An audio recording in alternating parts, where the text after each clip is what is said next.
안녕하세요. 저는 어린이집 원장입니다.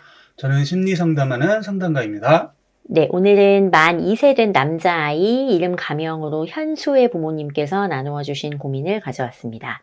엄마랑 떨어지는 걸 너무 힘들어하는 아이. 차갑게 대해주어야 한다는데 그게 잘 안 돼요. 안녕하세요. 저는 만 2세 된 아들을 키우고 있는 엄마입니다. 현수는 어릴 때부터 낯가림도 있고 겁도 많고 예민한 아이라고 느꼈어요. 집 앞 놀이터나 키즈카페에 가도 엄마 옆에만 붙어 있으려 하고 좋아하는 놀잇감도 엄마가 꼭 함께 해줘야 하고 사람들이 많은 곳에 가면 무섭다며 빨리 집에 가자고 조를 정도였거든요.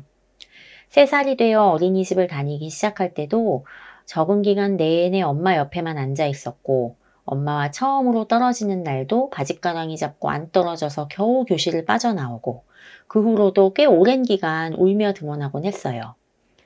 아이가 아직 어려서 그렇겠지, 커가면서 줄어들겠지 라고 생각했는데 오히려 낯선 공간에 가기 싫어하고 엄마와 떨어지는 걸 불안해하는 상황은 점점 더 많아지고 거부하는 표현도 점점 커지는 것 같아요. 반면에 아이가 거부하던 공간이나 활동도 일단 시작하면 잘 적응하고 따라가며 점점 기분도 좋아지고 재미있어 하는 게 보여서 더더욱 이렇게 떼부리며 거부할 때 제가 아이에게 어떻게 해주는 게 좋을지 더 고민이 됩니다. 지난 주말에 나들이로 어린이 박물관을 갔는데 부모와 분리되어 체험하는 프로그램을 신청해 두었거든요. 입구에서부터 안 한다고 떼를 부리고 엄마랑 같이 있고 싶다고 울먹이는데 왠지 아이가 그럴 것 같다는 예상을 했어서 저는 그냥 포기하고 같이 관람이나 더 해야겠다라고 생각하며 아이 손을 다시 잡았어요. 그런데 아빠는 이렇게 떼부린다고 포기하면 아이가 점점 뭐든 안 하려고 한다며 그냥 들어가라는 거예요. 결국 울면서도 아빠 손에 이끌려 들어갔고 1시간 후 타임이 끝났을 때 누구보다 밝은 얼굴로 뛰어나오면서 재밌었다고 한 번 더 하고 싶다며 오히려 안 나오고 싶어 하더라고요. 아이의 이런 면 때문에 예민한 아이, 불안이 많은 아이, 엄마 껌딱지 이런 검색어로 유튜브 영상도 자주 찾아보고 유명한 의사나 교수님들이 방송에서 다루는 사례도 유심히 보고 있거든요. 대부분 아이의 예민함은 타고난 기질이라 바꿀 수는 없지만 천천히 기회와 시간을 주면 적응해 간다고 하시는데 그런 기회와 시간을 어떻게 주는 건지 그냥 기다리면 나아진다는 건지는 잘 모르겠더라고요. 최근에 보게 된 유튜브 방송에서는 남자아이에 대한 상담을 주로 해주시는 선생님인데 예민한 기질의 아이와 섬세한 성향의 엄마가 만났을 때 의존도가 높아지는 것에 대해 설명하며 아이가 의존도와 불안을 줄이고 스스로 적응해 가도록 도우려면 엄마가 의도적으로 차갑게 대하는 게 좋다고 말해서 저도 그 말에 어느 정도 공감이 되었어요.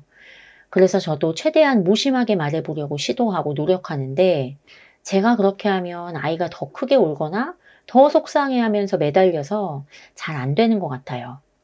아이가 점점 이렇게 제게만 의존하고 불안해하는 게 아무래도 제가 잘 대응하지 못해 더 그런 것 같은데 어떻게 하면 좋을지 고민이 되어 상담을 요청하게 되었습니다. 네. 사연 잘 들었습니다. 네. 제가 방송을 보시는 분들에게 한번 질문을 드려보고 싶은데, 그럴 수가 없으니까, 대신해서 한번 원장님에게 질문 드려볼게요. 네. 부모님들이나 교사분들이나 원장님들, 그러니까 주변 분들 말이에요. 네. 이런 사례나 이런 비슷한 얘기들 많이 있잖아요. 그쵸. 보통 이런 얘기 들으면 뭐라고 얘기를 하거나 어떤 생각들을 주로 하시는 것 같으세요? 보통 이런 고민들 많이 가지고 계시니까 듣다 보면 대부분은, 이렇게 너무 부모가 다 들어주고 다 받아줘서 그렇지 않겠냐. 이런 얘기를 많이 하시는 것 같아요. 네, 그래요. 그러면 여기 사연에서 어머니가 말하신 의사나 교수님들, 천천히 기회와 시간을 줘라 라고 한 거나, 남자아이 상담 방송에서 보셨다는 뭐 섬세한 엄마가 예민한 아이에게 의도적으로 차갑게 대해줘라 라고 했다는 이야기는 어떻게 생각이 되세요? 그건 같은 이야기라고 생각이 되시나요? 아니면 다른 이야기라고 생각이 되시나요? 그거는 두 가지는 좀 다른 이야기 같아요. 어떤 부분이 다른가요? 우선 기회를 주고 시간을 준다는 건 뭔가 아이가 반응이 있거나 아이한테 변화가 있을 때까지 기다리라는 건가? 이제 어머님도 그런 얘기 하셨는데 부모가 뭘 한다기보다 그냥 주도권이 아이에게 있다? 이렇게 막연히 기다려야 된다라는 생각이 좀 드는 것 같고요. 네. 근데 반대로 이제 어머님이 이제 좀 공감이 되셨다는 그 이야기는 차갑게 대해줘라. 차갑게 대해줘라. 그거는 이제 어쨌든 내가 뭔가를 하면, 내가 의지를 가지고 하기만 하면 아 이렇게 될 수도 있겠다라는 기대감이 생기는 것도 좀 다른 것 같고요. 네, 좋아요. 네. 자, 그럼 제가 이 질문을 드리는 건 이유는 저는 마음에 대한 얘기를 하는 사람이니까 네. 이 얘기를 저는 사연을 들으면서 어머니가 지금 말하신 이 세 가지 다른 사람들의 마음과 동일하게 생각을 하고 계셔서 문제가 더 꼬이고 심지어 스스로 자학하는 마음으로 지내고 계신 건데 라는 생각이 들어서 제가 한번 물어본 거예요. 네. 자, 보세요. 첫 번째, 다 들어줘서 그런 거다 라고 말하는 분들은 어떤 마음이라고 할 수 있냐면 구경꾼의 마음인 거예요. 구경꾼이요. 네. 그리고 두 번째, 의사나 교수분들이 시간과 기회를 줘라. 이건 아이라는 대상을 연구 대상으로 보는 마음에서 아이 특성에 대해서만 이야기하는 거거든요. 아, 네. 그리고 세 번째, 남자 아이만 전문으로 아, 상담하신다는 분? 네네. 예, 차갑게 대해라? 아, 이건 제가 이제 이걸 사연을 들으면서 진짜 좀 속상했는데, 아, 이게 이제 어머니를 완전 괴롭게 만드는 결정타를 날리는 얘기가 되는 거거든요. 이 이야기가 아마 예민한 아이와 섬세한 엄마에게 하는 이야기라서 이거 완전 나와 비슷한데 나에게 맞는 방법이겠구나 어머니가 생각하셨을 수도 있는데 네. 이게 진짜 안타깝고 속상한 게 완전 반대의 결과를 만들 뿐만 아니라 어머니가 이걸 하시면서 굉장히 자학하는 그러니까 스스로를 괴롭히는 그런 길이 되거든요, 이게. 차갑게라는 마음이 되는 분이셨으면 이런 고민 자체를 하질 않아요. 네. 네. 차갑게 대해라.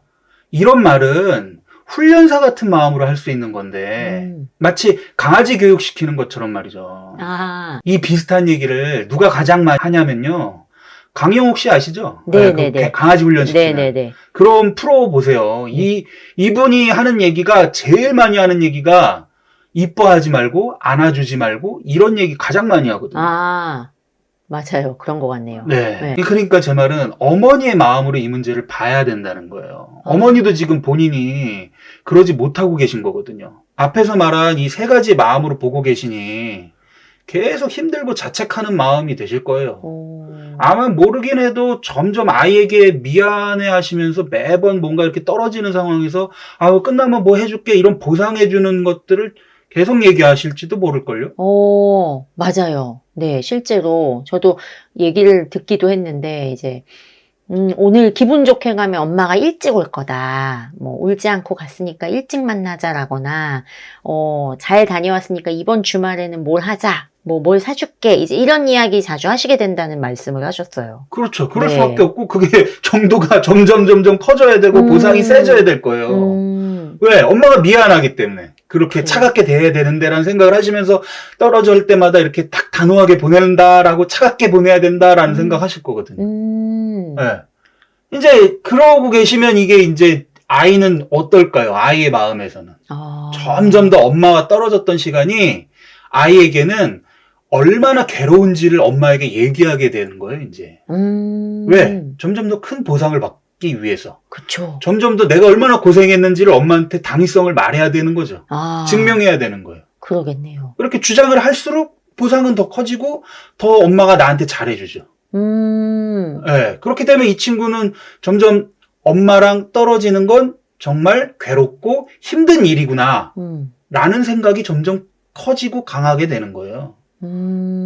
그리고 그럴 때마다 해주는 보상은 작은 것들로는 이제 약발이 안 먹히는 이런 상황이 이제 오게 되는 거죠.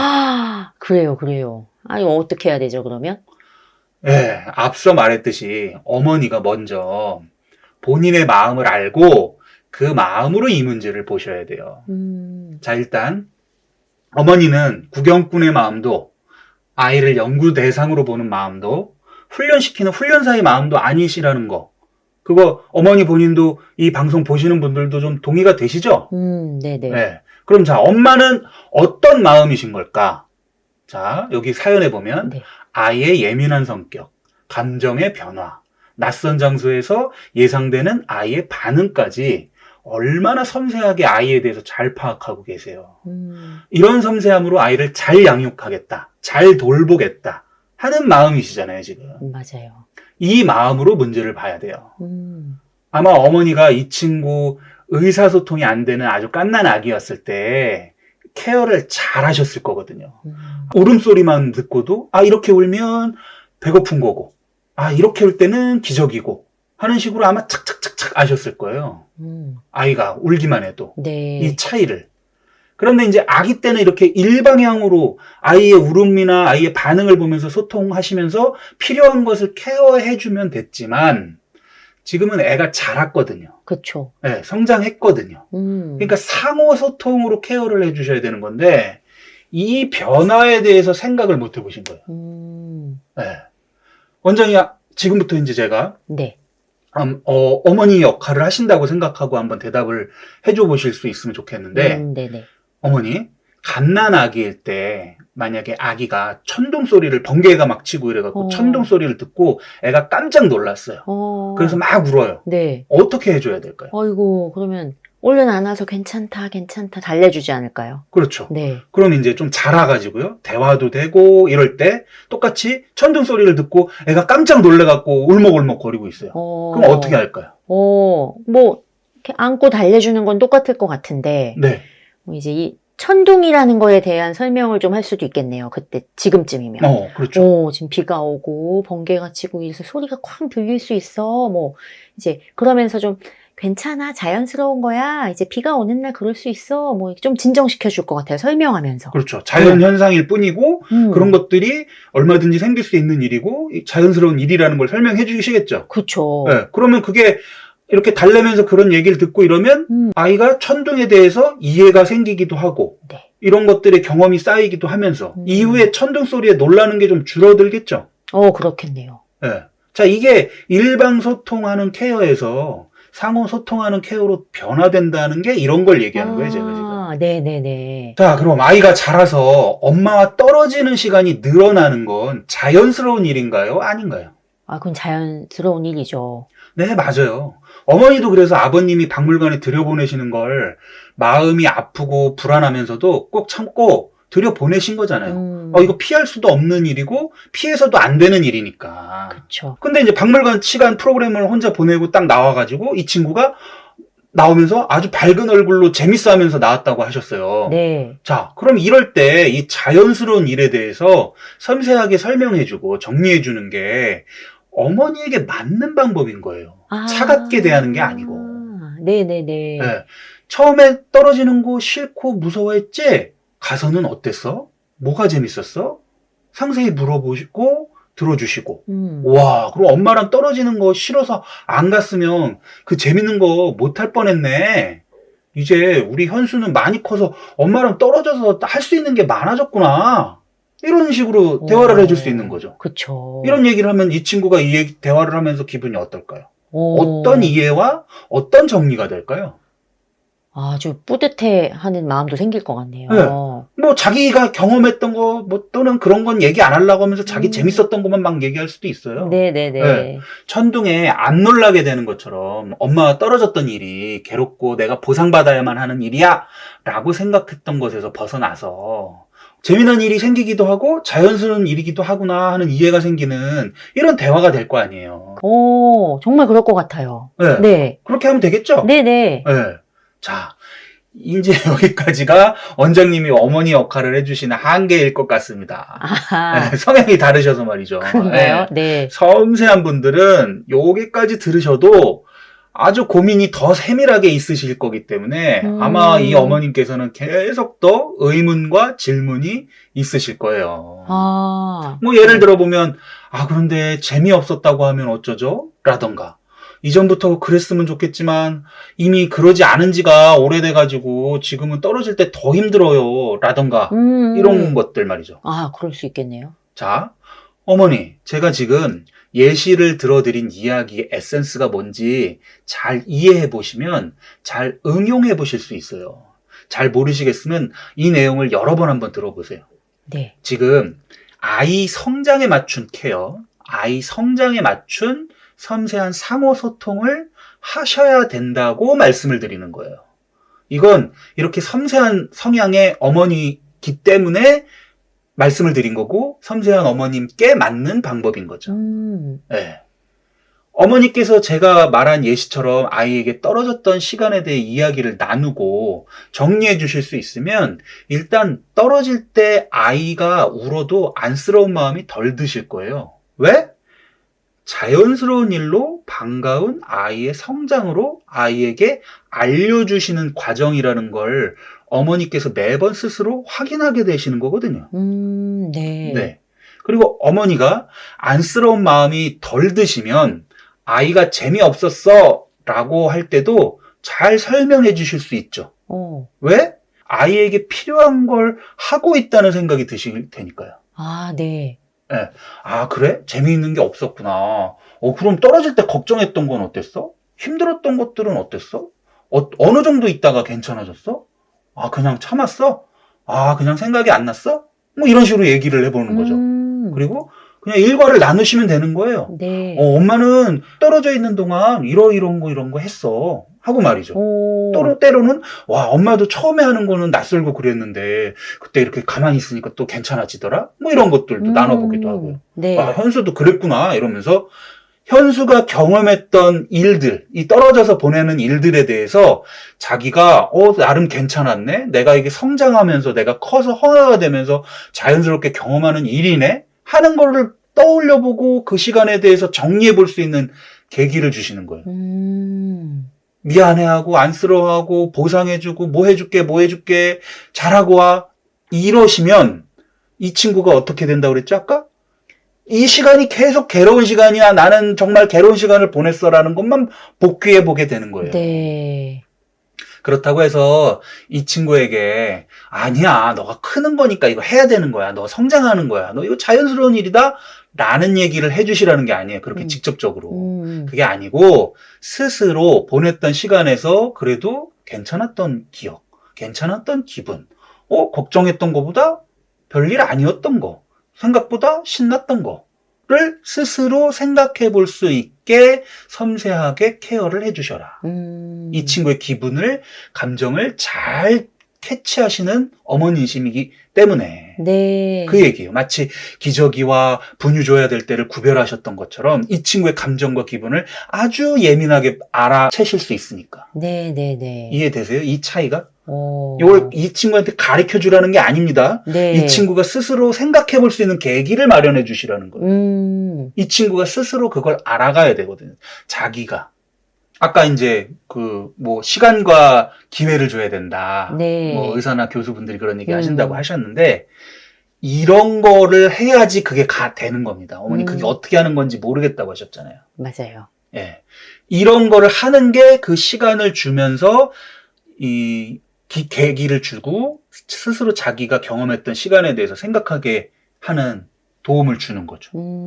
차갑게 대하라는 거는 이런 어머니 성향에 정말 네. 반대되는 얘기예요. 네네. 네, 그게 되셨을 것 같으면 이 고민이 드셨겠어요. 네. 그러니까 이 이야기는 아이의 성향에 대한 고민을 얘기하신 거기도 하지만 그걸 해결해가는 과정은 상호적인 거기 때문에 어머니께서도 어머니 본인의 마음에 대한 이해가 있고 거기에 맞는 방법을 생각을 해보셨어야 된다는 얘기가 되는 상담이 되겠습니다. 네네네. 네. 어떠셨어요? 듣고 나니까 완전 정반대의 얘기였잖아요. 차갑게 대하는 것과 어머님이 이렇게 섬세하게 아이를 챙겨주시고 들어주시고 하던 것들은 그렇죠. 어머님은 더욱더 그렇게 느끼셨을 것 같아요. 아, 내가 지금 하던 대로 하면 안 되고, 완전히 다른 사람이 돼야 되는 거구나, 라고 느끼셨을 것 같아요. 그렇죠. 그 말을 처음 들었을 때. 아니 뭐 어머니께서 네. 이 친구가 만약에 운동을 한다거나 진짜 뭐 이렇고 단기적인 목표가 있고 막 이런 걸 코칭하고 트레이너로서 트레이닝 시키시는 거면 모르겠지만 그게 아니잖아요. 그런 상황도 아니고 설사 그렇다 하더라도 그거 어머니 못 하세요. 네네네. 이렇게 섬세하게 예민하게 아이의 감정의 변화와 기분의 변화를 느끼시는 분이 갑자기 차갑게 대한다? 그러면서 완전히 내 허벅지 때리면서 참아야 돼 하는 게 되면서 이제 네, 미안함과 네. 죄책감만 커지는 일이 되죠. 그렇죠. 그게 아니라 내가 그걸 잘 하잖아요. 나는 잘 알잖아요. 이 아이에 대해서. 네네. 그럼 이 아이가 이제 성장을 했구나. 그 성장에 맞는 도움을 줘야 되겠구나.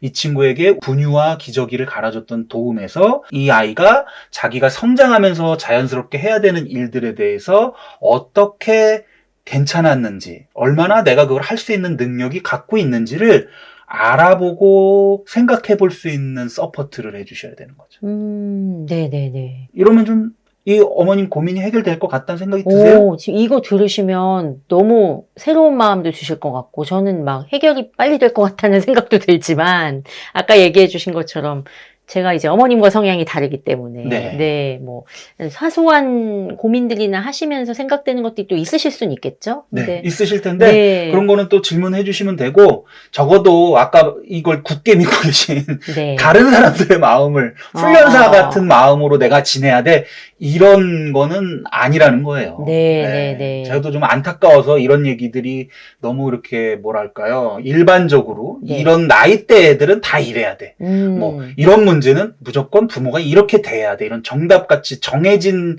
무슨 절차가 있는 것처럼들 얘기하실 때, 네. 너무 속상하고 안타까운 게 내 성향과 내 마음에 대해서 인식을 하고 그걸 알고 해야죠. 그쵸. 제가 그래서 각각의 마음을 항상 얘기하는 겁니다. 아이의 마음, 네. 교사의 마음, 부모님의 마음. 네. 맞아요. 개인적으로 그동안 저희 방송에서 아이의 마음에 대해서 다루면서 아이가 가지고 있는 장점이나 강점을 오히려 활용해서 문제가 되는 상황들을 좀 극복할 수 있는 방법들을 많이 제시해 주셨는데, 오늘 이 이야기는 역시 부모님의 입장에서 부모님이 갖고 있는 섬세함이나 그런 면을 강점화할 수 있는 방안으로 만들어 주신 것 같아서 저는 그 부분도 또 의미 있게 들리는 부분이었어요. 네, 뭐 그러실 수도 있고, 강점까지는 아니고 저는 내 마음에 맞게 살라는 말씀을 드리는 겁니다. 심리적 갈등이 생기는 게 대부분 내 마음을 제대로 파악도 안 된 상황에서 부정하면서 사람들 다수가 말하는 대로 살아야 된다거나 그걸 따라야 된다거나 이러면서 잘 되지도 않고 마음이 괴롭기만 한 상황이 굉장히 많거든요. 그러니까 이 아이 양육에 대한 얘기인 것 같지만 사실 이건 심리 상담에 대한 이야기가 되는 거죠. 그러네요. 네. 오늘도 좋은 상담 감사합니다. 네, 수고하셨습니다. 네.